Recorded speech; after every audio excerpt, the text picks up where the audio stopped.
came over were Magnus and Britta Lake and their family, which included son Frank, and they settled in Scandia. Now, some sources say Frank founded a store at Oak Hill Road and Olinda Trail in 1879, but he would have been 17 years old at that date, which seems a little young. He was precocious, he was very entrepreneurial, but even for him that seems young. Other sources and tax records indicate that the store was constructed around 1883. And Frank's business partner in the store, John Slattengren, bought lots 16 to 19 north of Oak Hill on Olinda in 1882. So the fact that he bought the land in 1882 kind of reinforces the fact that the store was probably built in 1883. And see if my pointer pin here works. These are the lots that he owned. In 1888, I'm throwing a lot of history here right away, so there's not going to be a testament. In 1888, Frank bought out Slattengren's interest in the store, so Frank owns the store himself. And then in 1894, Slattengren sells the north 132 feet of lot 19, which is the corner lot, and the south 132 feet of the next lot, lot 18, to John Carlson. And the one section of that, the northern part of lot 19, is where the barn is going to be built. That's why this is important. This all makes sense eventually. September 16, 1895, Carlson sells the entire property he bought to John Matson. 3 days later, so September 19, 1895, Carlson sells the north part of that lot 19 to Frank Lake. And by this time he owns the entire rest of lot 19. So he owns all of lot 19. Tax records indicate that Lake built a substantial building taxed at a value of $300. That was a big building in those days, on lot 19 by 1896, and that was probably the barn. So this plat map from 1898 lists Lake as the owner of both lots 19 and lot 17, which was, the next one beyond 19. So the photo on the left shows Frank Lake's store on Oak Hill Road, and the barn was around the back on Olinda Trail where this new building on the right now stands. The new building was built by the Hilltop Water Tower Company, which was formed and bought the north 48 feet of lot 19. Still following this? in 1969. In 1972, Hilltop dug a new 280-foot well, so a much deeper well than one had been there before. And by 2013, in 2013, Hilltop is supplying water to 21 businesses and houses in Scandia. But the barn is deteriorating, and they looked at reuses to it, but it couldn't be connected to a sewer line, so the reuse of this barn was kind of limited. So the Hilltop board voted 3-2 to demolish the barn. And they hired Kurt Richter of Rustic Innovations, who's over there, to disassemble the barn. Now, one of the people, I believe, on the board at the time who said, no, this shouldn't be torn down, was Sue. And so she rallied a group of local residents to form the Scandia Heritage Alliance to salvage the barn's structure. So in 2014, as you said, Kurt and his son dismantled the barn, and the salvaged parts were mothballed in a safe storage place. The building now on the site is a small-scale homage to the historic barn, which had a windmill and a water tank incorporated into the tower. So you can see the little tower. That is the homage to the original tank, or the tower. And so because of this configuration of stuff, it was called a water tower tank barn. So, what does a barn with a windmill incorporated into it look like? The photo on the left is a Minnesota farm around 1910. And the windmill on this barn was used for grinding and sawing in addition to pumping water. It was kind of unusual. Given the gearing ratios in a windmill, you usually could do one or the other, but I guess by this time they were getting better at doing compound mills. Question 2 would be, what does a windmill with a water tank look like? So the image on the right shows you that. It's a freestanding windmill, which you see a lot of freestanding windmills around. Not so many still have tanks sitting out there. Not a lot of them have them in the first place. But that's what it looks like with this tank right there. And a little person right there. This was actually in a catalog of the Air Motor Company, which was a windmill manufacturer, and we'll be hearing a lot more about those in a minute. So a water tower tank barn has a water tank in a tower over a barn. Okay, so when I got brought into this project, there were a lot of things, there were some things we knew, but there were a lot of things we didn't know. And basically, there are two different parts to the studying this thing. One is the barn. So we knew that there were two distinct sections, but we didn't know when they were built. We didn't know when all of it was built. Was it built in two sections at different times, or was it all built at one time? We also had documentation from the disassembly. We took a lot of photos, but there are inevitable gaps. Because I had never seen the barn in person when I was hired to do this study, I had to really rely on all of the photographs that I could get my hands on. And Kurt had a lot of them, Sue had some, Paul Bergson had some. But they're never enough. And whenever I do a photo shoot for a project, I always get home and I'm writing it up and I'm looking at the photos and it's like, darn, why didn't I take that shot? Well, there were some moments on this project where I wish, darn, I had a little different shot, but that's the way it goes. At least we had a lot of photos. Same thing with the pieces in storage. So with the barn, there were a lot of these pieces in storage, but what didn't get salvaged? So what wasn't there? And what in storage hadn't really been part of the original barn, but just happened to be in the barn when it was taken down, and so it got put into this collection. So that was some of the mysteries of the barn. For the windmill system, we know it existed, but who manufactured it? When was it installed? How was it installed? Changes over time. When was it removed? We didn't know anything really about the windmill rather. And the same issues with the pieces in storage. You know, were they part of the original windmill or not? And we of course didn't have an entire windmill in storage. It was just pieces. So basically, historians are kind of like, well, we're detectives, and we're also kind of like lawyers. You're taking all these little pieces and you're building a case for what you think is the truth, and what you hope is the truth. So you have to do a lot of research. There are a couple kinds of resources. There are primary resources, like in that center drawing, which is a patent application filed in 1899 by a guy named Robert Dyer of Chicago, and he assigned it to the Air Motor Company. It has to do with a pumping mechanism. So original documents like that can be really handy. Also, there are secondary documents, like on the right, this book, Scandia, Then and Now. Now that's a secondary document, but it had in it some photographs and things that it reproduced that I couldn't find anywhere else. So it ended up having some primary documents embedded within the secondary document. There are also tons of other great secondary sources, like Mark and Don McGinley had done a lot of research on Frank Lake and had published some articles on that. There's Theodore Norelius's In the Land of Kitschy Saga from 1973. So those were helpful secondary sources. And then there's deed records, there's newspapers, there's maps, there's court stuff, there's just tons of stuff. It's kind of like a rabbit hole you can go down and never reemerge. But research is really fascinating. And I want to say here, there's a lot of stuff on the internet, but not all of this stuff is going to be on the internet. If you're a historian and you're going out and doing research, get out there. I just love dusty old archives. That's my happy place. So the internet is great. It does have a lot of good stuff, but you gotta, if you're going to be a real historian, you gotta get off your butt and get out there. Having just trashed the internet, I will say, and this is a little bit of an aside, the State Historic Preservation Office, which is sort of the place that kind of collects a lot of the historical information that results from the work I do, and prompts a lot of it to be done. They have oceans of files. They've been doing inventories of and collecting reports on things since the 1970s. So their office was just file cabinet after file cabinet.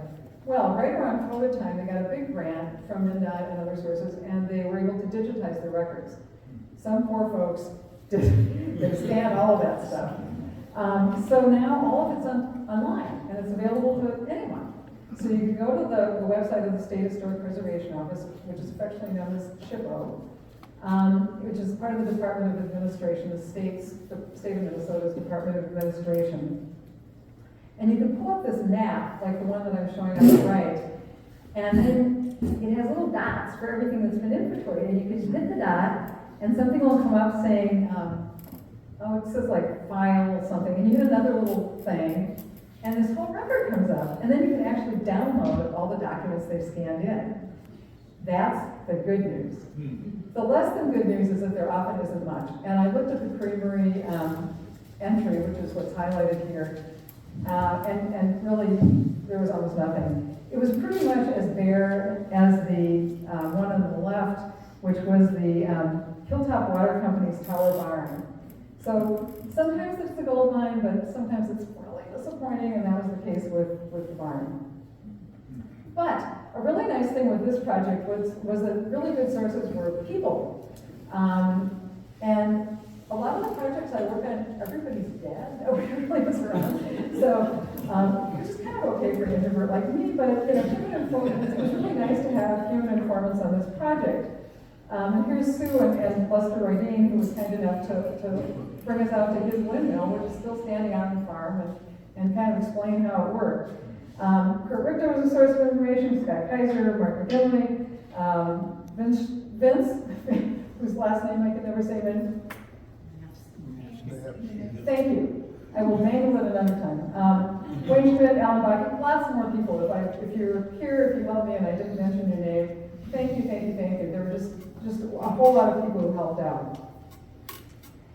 So starting to look specifically at the barn, one of the things that I like to find are contextual studies. So this is kind of big picture studies. You've got your specific instance, but how does it fit into the bigger picture? Sometimes you can learn a lot from looking at that. And one interesting source, or potentially interesting source, was a survey done in 1981 by a Swedish historian, Lina Andersson Holmqvist.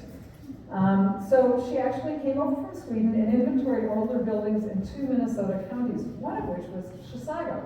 So we had some research that had been done right next door.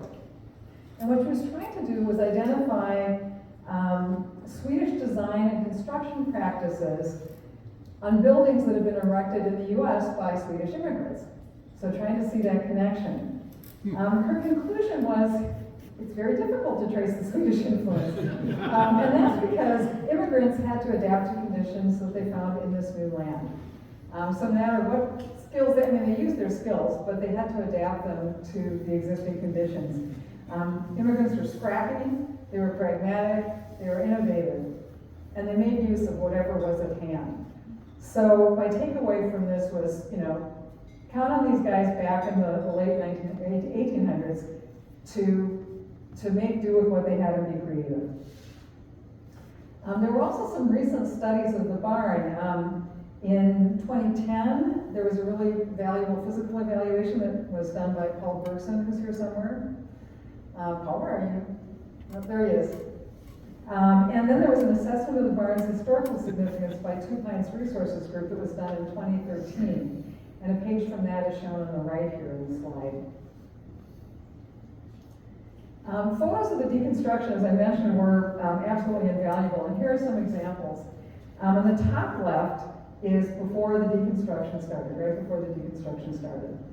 The center top is the second week. The right top is the fourth week. The lower left is the 8th week, and then the center and right on the bottom are the 9th week. So you could see this whole progress, kind of watch it unfolding. And it's really weird because I feel like I know the barn. It feels like I've been in it because I spent so much time looking at the photos and kind of trying to reconstruct it in my mind. Kurt Richter also produced some drawings of the structure which were helpful in understanding the construction and the relationship of the structure in different areas of the building, and just to kind of get a general sense of the scale. I also looked at the salvage components, which are in a safe, secure place, and including these cool doors up in the upper left, which were from the western section of the barn. Each element was labeled, so they got these little labels right here. So the structure could be reassembled as it had been disassembled, so just in reverse order, like turning a movie on backwards. Items related to the mechanisms of the mill were also salvaged, but some were really red herrings. The artifact on the right is a component from a monitor windmill, which is a competitor to air motor. And I'll get into why we think it was an air motor windmill later, but what was this doing in the barn? What was the monitor? I mean, it was like the enemy lurking under your tent. And other parts were perhaps from later evolutions of the mechanisms in the barn, but some of them, might have just been in the barn in storage when the disassembly happened and they just got scooped into all of this. Now let's look to windmills. That's something in the barn, but let's really get into windmills. The archetypal windmill is known as the post mill, and the image on the left is a Rembrandt sketch of it's a print from 1641. This was called the Little Stink Mill because it was the Leathermakers Guild building, and they tanned leather with cod liver oil, so this place was obviously pretty rank smelling. So this was in the Netherlands. The print is in New York City at the Met. On the right is the Setman Mill in the Minneopa State Park near Mankato. And it's maybe a little hard to see, but this is my guy and my dog standing in front of it for scale. This thing is huge. These mills are really giant. And the top part would literally pivot on a post so you could turn the blades into the wind. Now, you can tell there's a lot of stone went into the Setman Mill. It's still there as a historic site. It took Louis Setman 3 years to build it. He was a stonemason. It still took a long time. I guess he had his day job. When it was going, in its good days, it could grind about 150 bushels of wheat. So, better than nothing. Until 1873, when a lightning storm came through and annihilated 2 of the arms of on the sails. No problem, rebuilt, built it once, built it again, restored it. And then in 1890, another storm comes by and really damages the whole wheel system. And by this time, there was a lot of competition from other sources. There was steam, there was water power, and so this mill was pretty obsolete. And so it closed, and it was never re-equipped with a wheel. As with the barn property type, I looked for contextual studies to try to understand windmills and how they related to this whole Swedish immigration pattern a little bit better. These maps are from an article titled, and I just love these obscure things I'm finding, Evolution of the American Windmill, a Study in Diffusion and Modification, which was published by Pioneer America in 1973. So the left map shows major windmill concentrations, including one right here down in the southern tip of Sweden, where they've got a lot of wind. Not a big surprise. So when the immigrants come over to the U.S., a bunch of the Swedes settle right here. Let's see if I can get my little pointer thing to work. Right here. So there's a concentration of windmills associated with Swedish immigrants right kind of in that corner where Pennsylvania and Delaware and New Jersey all come together. And then windmill technology sort of starts moving west. But as I mentioned, the Setman Mill became antiquated. In fact, it was sort of antiquated by the time it was built. Post mills were losing out to water power and even steam power as early as the 1700s. So the writing was on the wall for these traditional windmills. But in the late 19th century, American ingenuity came to the rescue of the windmill. And so they developed this new and improved design. And the impact of this innovation, so this happens in the late 19th century, but the impact of this innovation was described by a representative of a windmill manufacturer in the 1920s, and I quote, "The United States did for the windmill what it has done for the automobile. Both have been put on a manufacturing basis where many can use them. There would be very little use made of windmills in the United States today if the design had not been changed to adapt the mill in size and operation to the needs of the small farmer and the stock raiser." So that's the end of the quote. So what American windmills maybe lacked an aesthetic appeal, they were sometimes called pinwheels on stilts. But they made up for it on other fronts. The representative I just quoted listed items unique to the American design. One was the ability to be shipped in pieces and very hastily erected with simple tools by ordinary mechanics. Not a 2 or 3 year construction process like a Setman mill. 2, interchangeability of parts. A part busts, you get another one. 3, durability. Parts don't bust that often.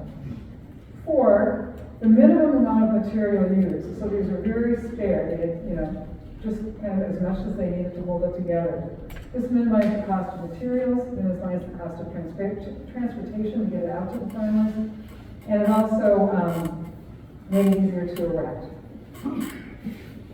5, windmills were relatively simple to lubricate. We'll get into more of that in a minute. They were also self-governing, both to stay turned into the wind and to maintain a uniform speed, more or less regardless of the velocity of wind, subject to certain crazy limits. So railroads quickly embraced these windmills. They really helped get them off the ground, so to speak, as an effective means to pump all the water that the steam engines of the trains at the time needed. By the 1870s, the Chicago area, which is a railroad hub, was also a hub of windmill manufacturing.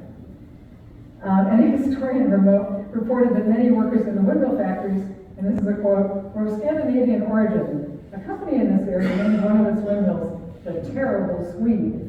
I don't think any of those areas up here. We didn't have terrible Swedes up here. So all of this was happening around the time of the Chicago World's Columbian Exposition in 1893. The following May, Scientific American had an article titled "A High Windmill" with the illustration on the left. The article explained, among the windmills shown at the exposition, that of the Air Motor Company of Chicago represented perhaps the most unique and striking. It was 55 feet from the ground to the turret of the old Dutch windmill, from which sprang a galvanized steel tower 87 feet high, surmounted by a 16-foot wheel. This was a total of 150 feet tall. This windmill towered above all competitors at the fair, not surprisingly, and it really made a name for Air Motor. The center illustration is the cover of a catalog from the Air Motor Company, and I just want to do a call out to the Northwestern Architectural Archives, which are part of the University of Minnesota's library system at the Elmer L. Anderson Library on the Minneapolis campus. They have this great collection of these catalogs from various trade equipment and things. And it's a really well-used collection, and I remember the archivist there once mentioning it, and it stuck in my brain for some weird reason, and she was so excited that I was using this collection, and it was really a lot of fun to delve into it. On the right is a close-up of Lester Writing's Air Motor windmill. Okay, so since the windmill was not in the Scandia barn at the time that it was disassembled, historical information like a photo or two would have been really helpful. But as Sue mentioned, there really weren't any. Really weren't any if you include the windmill part. So what we're seeing on the screen on the left is one of only 2 known early images of the barn. The image, of course, is undated, but it's from the late 19th or early 20th century. You can tell by the horse and all that, just the general development of Scandia. It's taken from the bell tower of Elam Church, and so Frank's Lake store is right here, right in the corner. The red box, upper right there, here, highlights what I enlarged on the right-hand side, which is a detail. And as you can see, the corner of the barn is just barely visible. If you're at all far back, even if you're not far back, you really can't see much of anything in this. But it was sort of better than nothing, but it wasn't super informative, and of course it didn't have the windmill in it. So here's the second of the 2 earliest known photos of the barn. Also undated, but the Farmer State Bank was built in 1919, so it had to happen sometime after that, or fairly soon after that. So the barn's south gable and southwest corner of the tower is behind the bank. And again, I enlarged the detail, and again, really can't see much of anything. So, there were more recent images of the barn, such as this 1938 aerial from Portrait Map Library at the University of Minnesota, another amazing collection. I'm so thankful to the university for having this stuff. But unfortunately, again, when I enlarged it, all the detail was lost, and you really couldn't see anything. So imagine my excitement when I found this photo. It was actually reprinted in Scandia Then and Now. And I felt kind of bad about getting really excited about finding a photo that the windmill was not in. But at this point, at least we had a bookend. We knew by around 1940, the windmill wasn't on the barn anymore. So that was something. I was pretty excited that day. I also found this one in the Stillwater Public Library, and yeah, it's 1989, and it's black and white photo, but at least it had information about the color scheme at the time. Wood siding, painted beige, light tan window trim. So that was something. So if that kind of did it for the archival documentation, what should we glean from the physical elements? So the barn, as I mentioned, is in two sections. There's the two-story east part here with the tower, and then the 1.5-story section that sticks out to the west with cool barn doors. So were the sections constructed at the same time or at different times? Well, let's look at some evidence. So the left photo shows the original, or not the original, the east section. The right photo shows the west section. They had different structural systems. The east section had these hewn timbers. They hadn't gone through a mill. They were hand hewn, as you can see from the rafters in the left photo. The right photo had milled lumber. They also had different nails. The left section had cut nails, which were an earlier technology. The right photo shows the west section with cut nails. With wire nails. So those are two different technologies suggesting that these sections were built at different times. But as I will say many times, there was also contrary evidence. Where the east and west sections intersected, the rafter tails of the east roof were on the interior, and they looked like they'd always been there. And also they were trimmed differently than the rafter tails exposed on the exterior. Suspicion starts being raised. What's going on here? Another curiosity were the filled-in openings on the east wall of the east section. So the top left there shows the interior cladding that was on the barn before the deconstruction process happened. And there were a series of openings that were very small, kind of like what you might see in a dairy barn, just to give some circulation and make some light. But they were regularly spaced along the way. After that interior cladding was taken off, the photo on the bottom right shows you can see these openings there too. So there's a series of one there, one there, maybe one there. But you go around to the outside, which is the top right photo, no sign of these openings. Weird. And this clapboard did not look very new. This clapboard looked like it definitely could have come from the late 19th century. So another interesting thing was that the rafter tails stick out from the end of the rafters, and also the purlins, the ends of the purlins, which are the things that hold the rafters in place. They run transversely. They were the same on the east and the west sections. Interesting. And just as another little weird note, the first creamery here had a similar decorative treatment.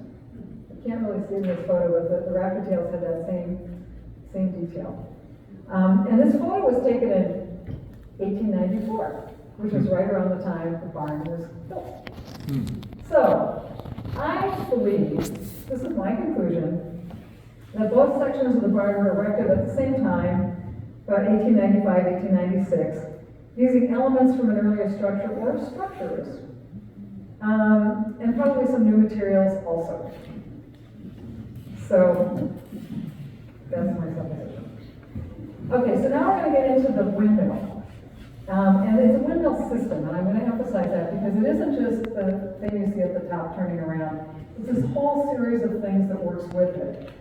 The goal of the system is to pump and store water for use when needed. So more details later, but basically the windmill at the top, this guy, generates power which is transmitted to a cylinder in the well, down here, and that then pumps the water out of the well to the tank for immediate use. Now, the Scandia windmill, we think, was probably produced by the Air Motor Company. For one thing, they were a leading producer. There were a lot of folks out there doing windmills, but Air Motor was really huge, and they had just gotten all this press from the Chicago Columbian Exposition, so their star was rising. Local sources also said that Air Motors had been sold at the Scandia store. So, of course, Frank Blake, the floor, is going to be using this stuff himself. Gave himself a good deal on it too.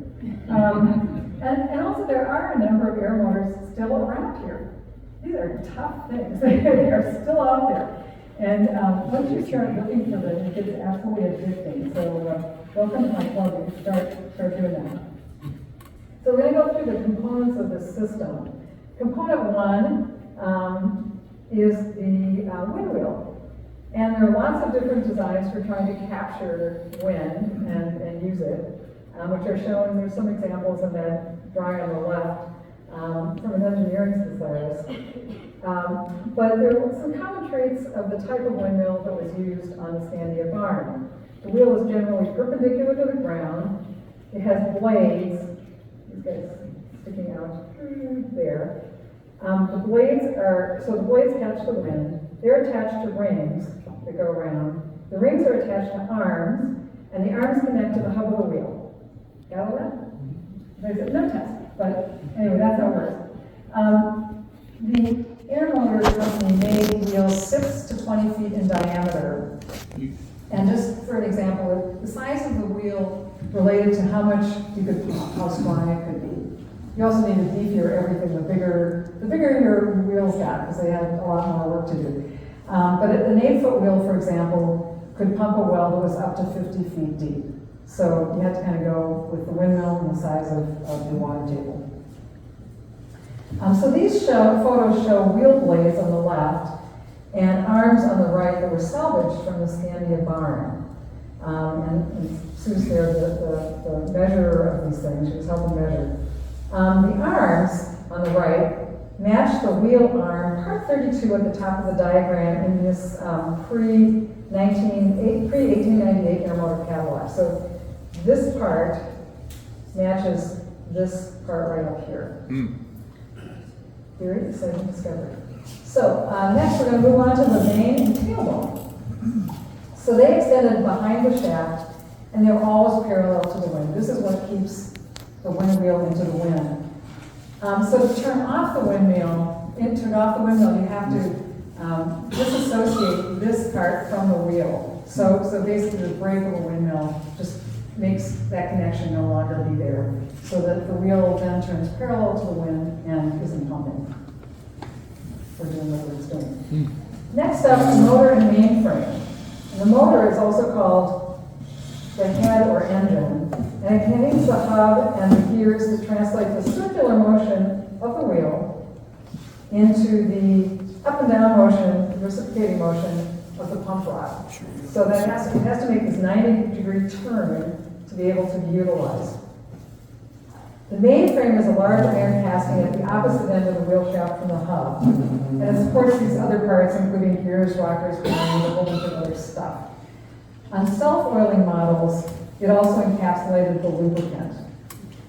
Now, in 1915, so this is a while after windmills are out, Air Motor was one of the first manufacturers to introduce a self-oiling model of windmill. Before then, some unlucky person had to climb up there once a week to oil, in blizzards, in whatever, to oil the windmill. And the photo in the middle is one of, Kurt's son, right? He's up there. You're still there. Long-haired Free. Okay, whatever.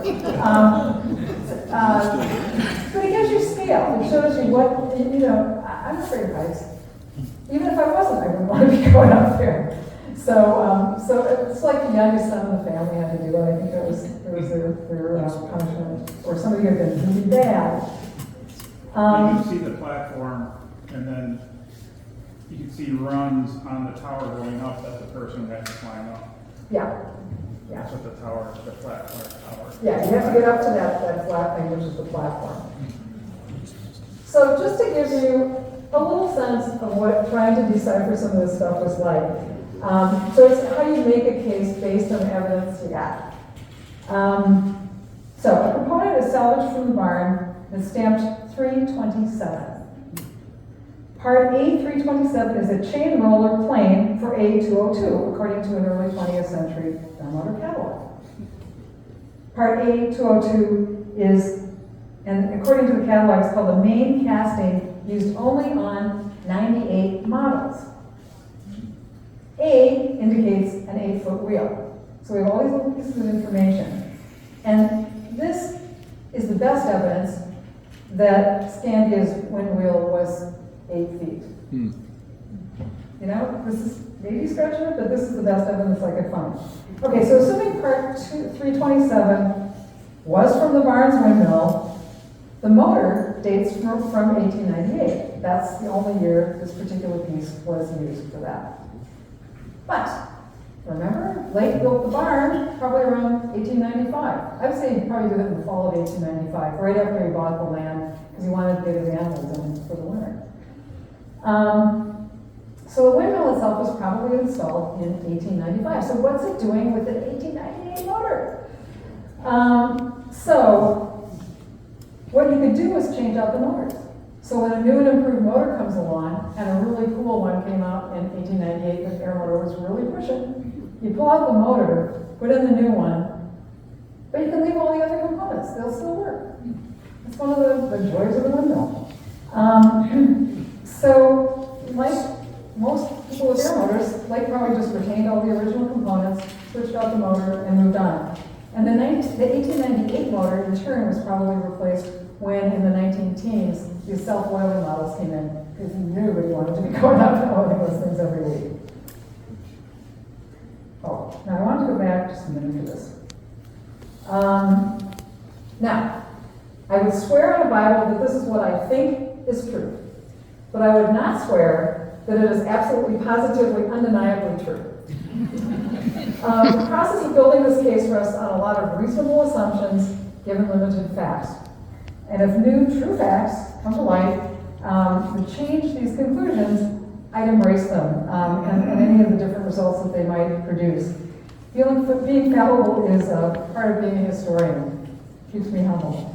But anyway, this is how you build a case. I just wanted to give you a little example of that. So now I'll move on to the next part, which was the pump rod and the sucker rod. And they're made of wood or steel, and they're the sacrificial element. So this is the thing that's going up and down, which you got through all these gears, and it's going up and down. So it would break first. This is an easy to repair, pretty cheap part. And it came in segments that were screwed together to get all the way down to the well. And there were actually some of these that were salvaged from the barn. The photos are on the right.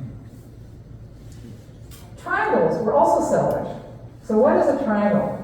So the pump and the sucker poles usually run vertically straight from the motor, down to the well. But if there's an obstruction, like a water tank in the way, you got to get the power around that somehow. So these pairs of metal triangles connected by two very strong wires transferred the energy horizontally between two vertical shafts. So that's how you do it. So Kurt there is examining triangles that were salvaged from the barn. Pumping cylinders and pipes. So the up and down motion of the shafts is transferred to the pumping cylinder in the well, which encloses the piston. And this pumps the water from the well for either immediate use or for storage. And you have to get the right size cylinder and the related piping to get this whole system to work right. So catalogs, you have all these tables of, okay, if you're doing this component, you need to do this size cylinder, this size piping. So there's Vincent. So what if the wind isn't blowing for an extended period of time and your tank runs dry? Or what if you just want a little water and you don't want to mess around with going up to the tank? A hand pump, such as this one that he was modeling there, takes the water directly from the well, so you can just pump it yourself if you want to do the old-fashioned thing and just pump it yourself. And this particular pump is at the base of an air motor windmill tower. So it's another example that's out there. So one more component, I'm not done yet. But the well. So these are photos of well drilling rigs from the late 19th, early 20th centuries. And a well, of course, was an integral part of this whole system. And when you dig a well, you usually put in some kind of a casing to hold the walls up so they wouldn't collapse. Okay, now we're going to go up and look at the towers and the tank houses. So most windmills are just mounted on these freestanding towers like you see around. And sometimes they incorporate water tanks. Tanks are also found in freestanding buildings. So sometimes you have just this tank thing structure that was just a tall thing. There are a lot of them out in California for some reason, and out in the West, where they make these things enclosed. Sometimes the tanks would be in houses or in barns, like the one in Scandia. And the ladders in the photos go up to the platform that the tank room was on. So the photo on the left is obviously during Reconstruction. The one on the right was the really scary ladder you had to go up to get to the even scarier part of going up to maintain the windmill. So if in the case, as in the case of Scandia, the windmill is in a barn, it has to have this mast situation. It's not a big heavy metal tower, not so heavy, but a big well-designed tower holding it up. The mast must be strong enough to carry the weight of the wheel, the motor, all the stuff that's on top of there. It has to be strong enough to resist the wind.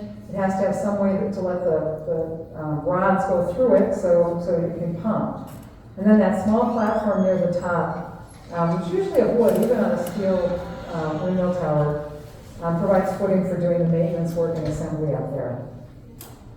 On the left are drawings of a mast with a platform and steel stud tower from an air motor publication. And the right is Kurt's drawing of the Scandia tower, showing the mast and platform in red here. And then you can see that right here. That's what it was. Tanks were typically wood staves encircled by galvanized metal hoops. And that's the image in the bottom right. There's also one right over there if you want to see one live and in person. So when Kurt was disassembling the tank room in the tower of barn, he noted the odd construction of the walls, which are visible in the photos on the left. In multiple layers of wood, and then there was tar paper between them, and it was kind of weird. But it turns out this was a classic frost box, which was designed to keep the tank from freezing. And there would have been animals in the barn below. Their heat would have risen and helped to keep the tank warm. But Minnesota winters, might not be enough. So you want to do this frost box to insulate the tank. And the description in the middle there, this is from another air motor catalog, and it's just like, says exactly what we had here in Scandia. The photos on the right were another thing that air motor advised.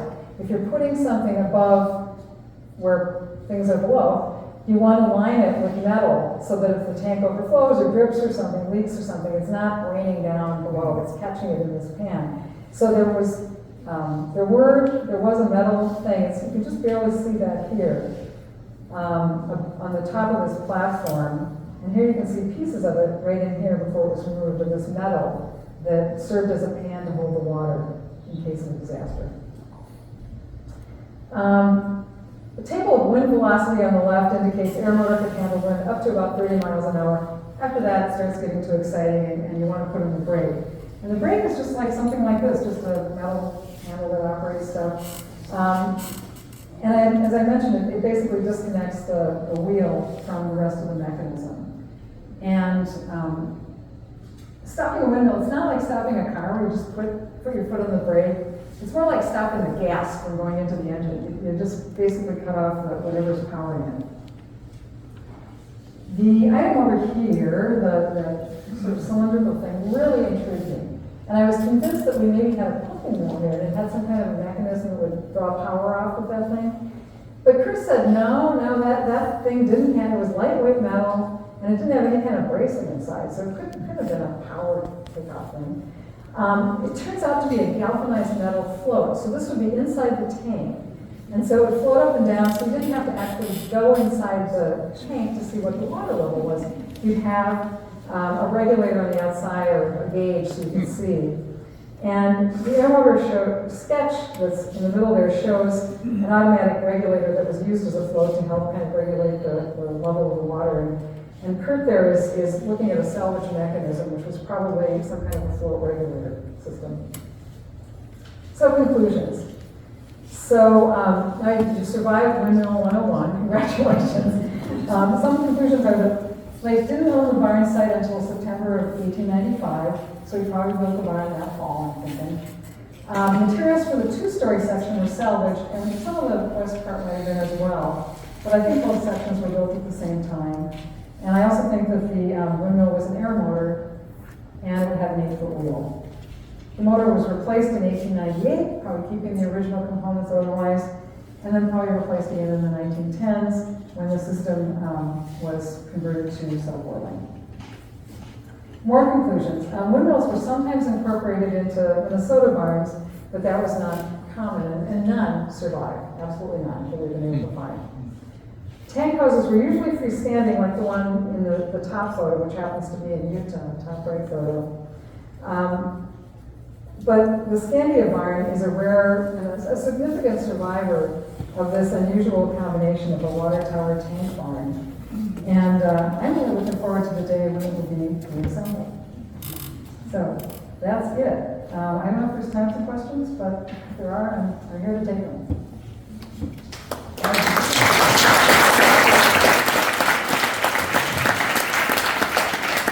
Question over there. How deep was the well that the windmill is pumping from? I don't know. Oh. It's not a casing still there that we can test, or? I'm not an archaeologist, so I'm not digging around. It was in a different location. So it was below the barn, which got got concreted. There was an access point. I wasn't going to crawl down there. The Hilltop Water Tower Company built a much deeper well, 280 feet later. So, I don't know. Sue, did you know how deep that well was? I don't know. Scott Kaiser might know. Peter, Susan, I think it was 30 feet. 30 feet? Okay. 30 feet? Okay, so that again kind of says, could have been the neighborhood real. And the other thing, the original foundation that was goes around the barn, but also in the well. There's a portion of it that was down there. Kurt, you may probably know more. Actually, I do recall there's lots of limestone around the landscaping of the replica, and that was all lining the well. Okay. So it was, the well had a stone lining. It had a stone lining, but also was expanded a little bit. When they had two different wells, one inside and they went outside. So that's when they went, there's a little sidewalk that was on the north side. So there are lots of mysteries about that well. Yeah. Yeah, the new one, or the one that's there is 200 some feet deep. Yeah, 280 feet. So yeah, the new one was quite a bit deeper. Yes. So another question? What is that hand back? Yes? I was just thinking the same, like you said, the 8-foot windmill would determine how deep the well was at the time, but if this is to be reconstructed, then I would think we also have to look at the water tables now and how big of a windmill. We're talking about trying to reconstruct to have a functioning. Yeah. It's like, that's the next phase, right? Right now, we're just trying to figure out what was there. But yeah, there's going to have to be a lot of work done to figure out how this reconstruction is going to happen. And it's going to be really interesting.